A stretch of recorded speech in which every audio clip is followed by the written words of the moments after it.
இப்போது புதிய அறிமுகம் ஆச்சி ஹோட்டல் சாம்பார் மற்றும் ஆச்சி இடிச்ச சாம்பார் 50 கிராம் ரூபாய் 20 மட்டுமே.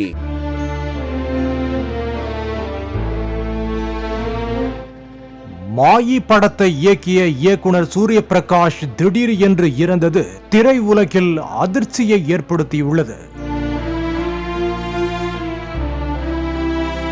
தமிழில் நடிகர் ராஜ்கரன் நடித்த மாணிக்கம் என்ற படத்தின் மூலம் இயக்குனராக அறிமுகமானவர் சூரிய பிரகாஷ். இவரின் இயக்கத்தில் 2000ஆம் ஆண்டு வெளியான மாயி திரைப்படமும் சக்கை போடு போட்டது. சரத்குமார் நடிப்பில் வெளியான இந்த படத்தில் நடிகர் வடிவேலுவின் காமெடி செம்ம ஹிட் ஆனது.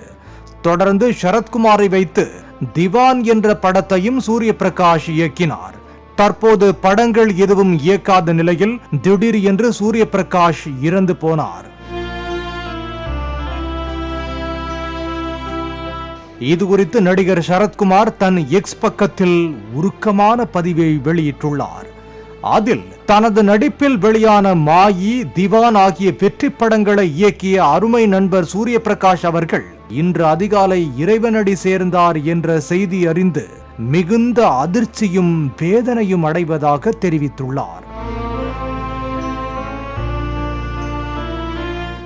நேற்றைய தினம் கூட அவருடன் பேசிக் கொண்டிருந்த நிலையில் நிலையற்ற வாழ்வில் அவரது எதிர்பாராத மறைவு தன்னை பெருந்துயரில் ஆழ்த்தியுள்ளது என்றும் அவரை பிரிந்து வேதனையில் வாடும் அவரது குடும்பத்தாருக்கும் நண்பர்களுக்கும் ஆழ்ந்த இரங்கலை தெரிவித்துக் கொள்வதாகவும் சரத்குமார் தெரிவித்துள்ளார். இப்போது புதிய அறிமுகம் ஆச்சி ஹோட்டல் சாம்பார் மற்றும் ஆச்சி இடிச்ச சாம்பார் 50 கிராம் ரூபாய் 20 மட்டுமே.